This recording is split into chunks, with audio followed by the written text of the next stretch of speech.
Welcome to the Asset Management Mastery Podcast. Your hosts, Gary Lipsky and Kyle Mitchell, have more than 50 years of combined experience in operations and management and more than 25 years of real estate investing experience. This show focuses on educating syndicators and apartment owners on how to build systems and manage their properties more efficiently to become a best-in-class operator. 100% straight talk. Let's jump in.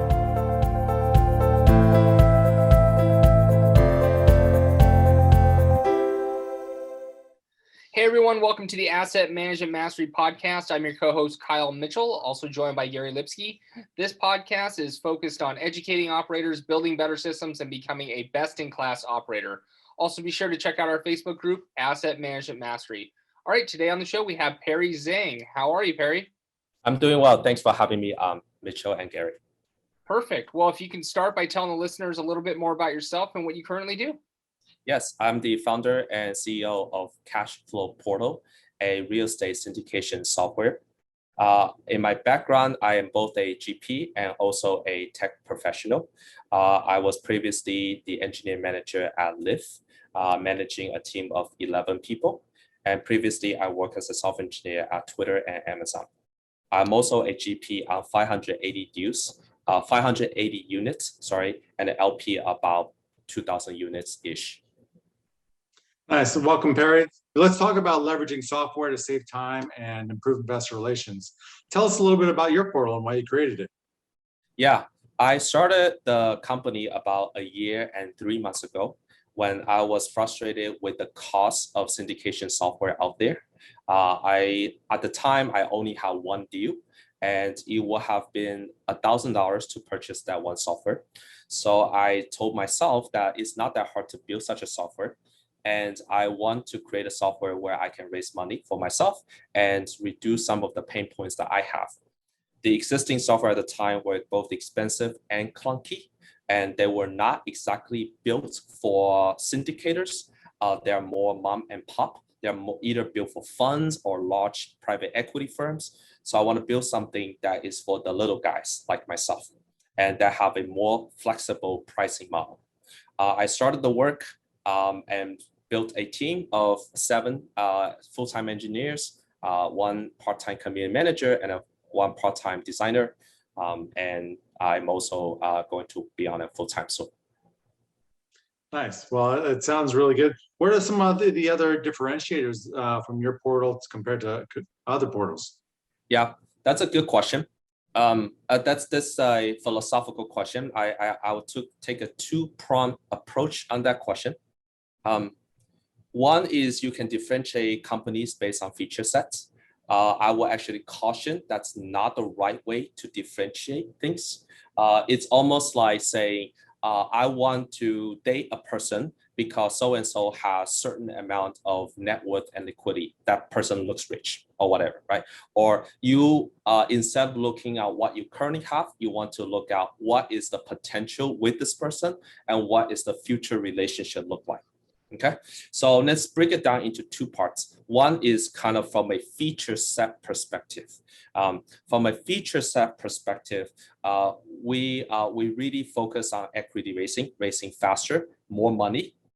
The other differentiator we have is we have end-to-end integration from the moment that you create a website to capturing leads and then converting these leads into accreditation, whether they're accredited or not accredited.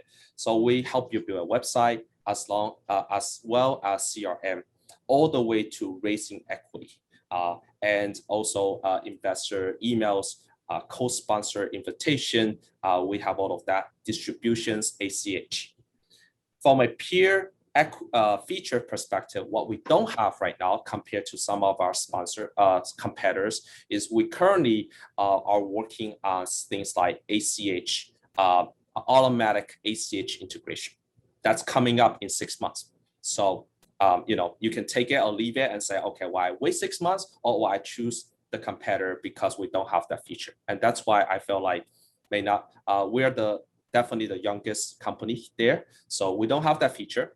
The other feature we don't have is we don't have integration with HubSpot, for example. That is something on the roadmap, but we just don't have it right now, just because we're only being a year and 3 months old.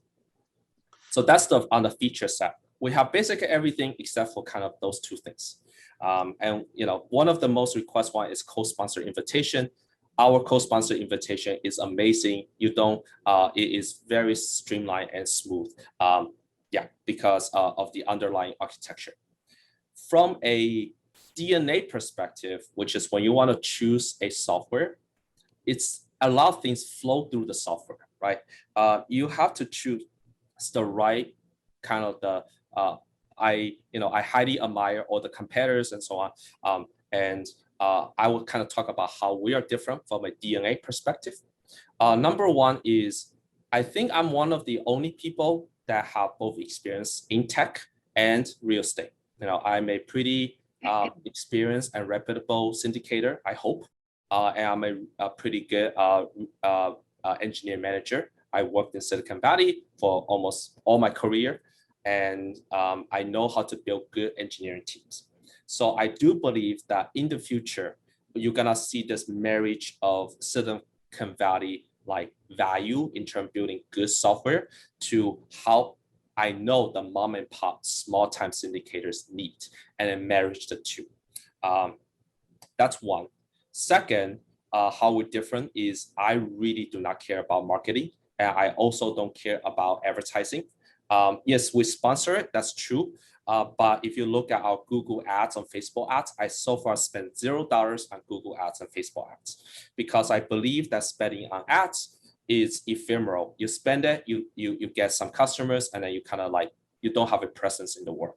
Whereas we focus on content marketing, things like top 10 blogs, top 10 webinars, top 10 whatever, because I think those things persist. They are more like rental properties where content marketing is more like long-lasting rental properties that can pay dividends over a long period of time, whereas advertising is kind of like a short-term flip. You get that adrenaline of rush of customers, and then you kind of die down.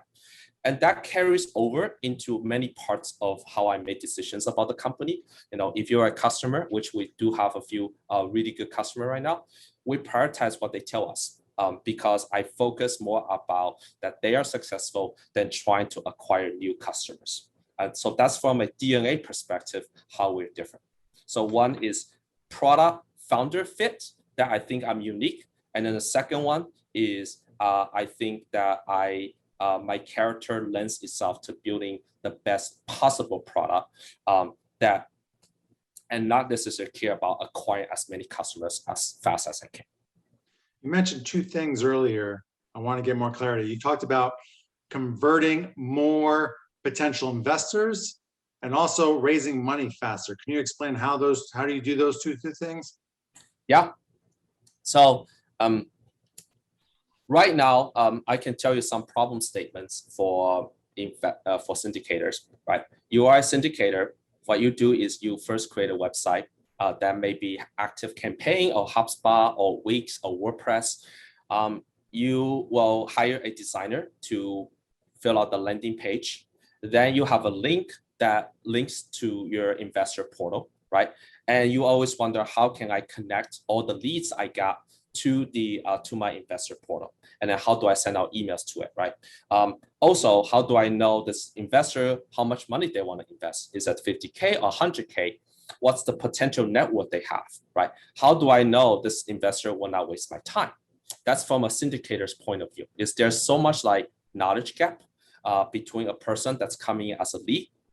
From a passive investor point of view, the problem statement is, I have 20 different, there might be 200,000 syndicators out there, but I have no idea who they are. I don't know the website they have. I go on their website, everyone's website is slightly different. There might be a website that actually still have some border, copy that doesn't look like exactly what I'm looking for. When I say add myself to this person's investor database, I see that I need to type in my first name, last name, how much I want to invest, how do I know this person? And if I invest in 15 syndicators, I have to type that information 15 times. Why would I ever want to do that? And I don't know anything about this person. I just found them on the internet or I heard them on Facebook.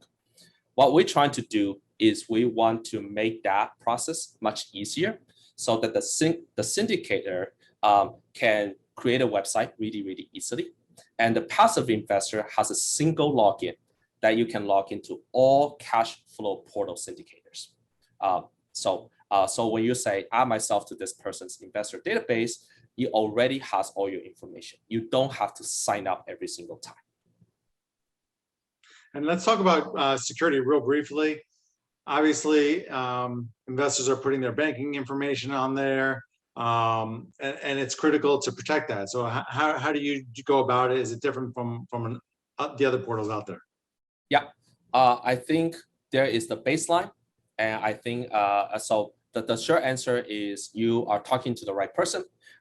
We have a dedicated person from Liv that used to work on the identity and permissions, and we're really, really good at that. Everything is encrypted, all the way from your private PII, personal identifying information, at both the storage level and in the transport layer. So when you are making a call, it's HTTP encrypted, HTTPS encrypted. When the data is stored in the database, the whole table is encrypted, as well as the columns that contain this PII information is encrypted. So it's called encryption at rest. Other things I do, to be honest, I know I've been done security for some time now. The hardest, the easiest thing to for security is the person that's responsible. It's not really the technology. There's no differentiation on security. It's just the baseline, right? But the hardest part is, so-and-so might know the password. So we limit the number of people in our company who have access to production data. And that's only like our, like top engineers. And everything is logged, audited. So even if I go to a customer's data, it's gonna log.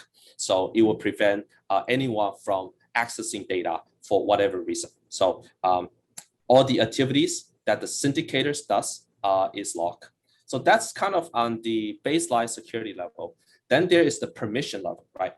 A syndicator should never be able to approach another syndicator's passive investors, right? And there should be no way for them to look at someone else's database. And that isolation and coupling of people's databases is also really important to us. So we got that done. In the future, we will have permissions, things like you can add your legal team as a legal and give them the legal permissions to upload their PPM documents, right? And that needs to be super secure as well. That attorney cannot see any of the sensitive information that the attorney doesn't need to know. The CPA can see your exhibit A so that they can file their taxes, but they should not be seeing really like how much distributions you really gave in your bank account. They don't need to know that. So that kind of granular application level security is also something that we pay a lot of attention to. So again, going back to the first point, you are betting on the horse. You're not betting on the horse, you're betting on the jockey. Right now, we are just the most young kid on the block. But in the future, I want it to be very granular and you can do very cool things with it. But that's in the roadmap, maybe 6 months from now. Sounds great. I'm going to pass it over to Kyle to take us home. All right, Perry, what is your asset management superpower? Asset management superpower. I don't know what I said last time, but this time I am going to go with building a great team. One of my powers, I think, is building a good engineering, world-class engineering team. I'm an engineer. I was an engineer. I'm an engineer manager. I'm an engineer first. Maybe product mindset to some degree, but ultimately I'm an engineer and product. So I care about those two. And building a good team means building a transparent culture, a accountable culture that's based on ownership. So I'm very big into making your company a living embodiment of who you are as a person. So one of the things, for example, we talk about at the company is full ownership, all-in ownership, which means that you're responsible for a product. Someone else messed up the code, which screwed up your product, which screwed up your feature. You don't say so-and-so messed up. You say, I messed up because I'm responsible ultimately for the success of this product.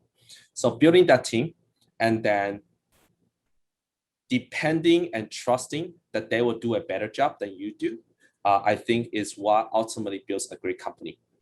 There's no way I will single-handedly write all the code to make this product. There's no way. In fact, I start off the company by building a team, not by building the product itself. So yeah, pretty proud that I was able to basically scale the team to 10 people and with a pretty good engineering team. And it's only gonna get much, much better. Great. Well, congratulations on your success, Perry. If you can tell the listeners a little bit more about where they can find more about your product and yourself. Sure. The best way to contact me is Perry at cashflowportal.com. Again, it's Perry at cashflowportal.com. You can also find me on Facebook or LinkedIn via Perry Zheng, and always happy to chat, brainstorm. Sky is the limit on what we can build. I think together, syndication is going to become more and more mainstream, especially with a lot of the security laws that are coming down the pipeline. And so I'm always open to new ideas. Feel free to reach out to me. Just build that relationship. Awesome. And thanks for everyone for tuning in. If you like this episode, please head over to iTunes and Stitcher, give us a like, subscribe, and review so we can continue to grow the podcast. And we'll talk to you next week. Thanks for listening. If you enjoyed the show, please go to iTunes and leave a rating and written review to help us grow and reach more listeners. You can also go to the Asset Management Mastery group on Facebook so you can reach Kyle and Gary and ask your questions that you want them to answer on the show. Subscribe too so you can get the latest episodes.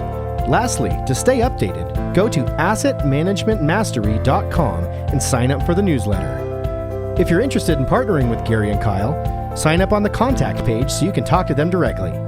Thanks again for joining us. Be sure to tune in again next week for another episode.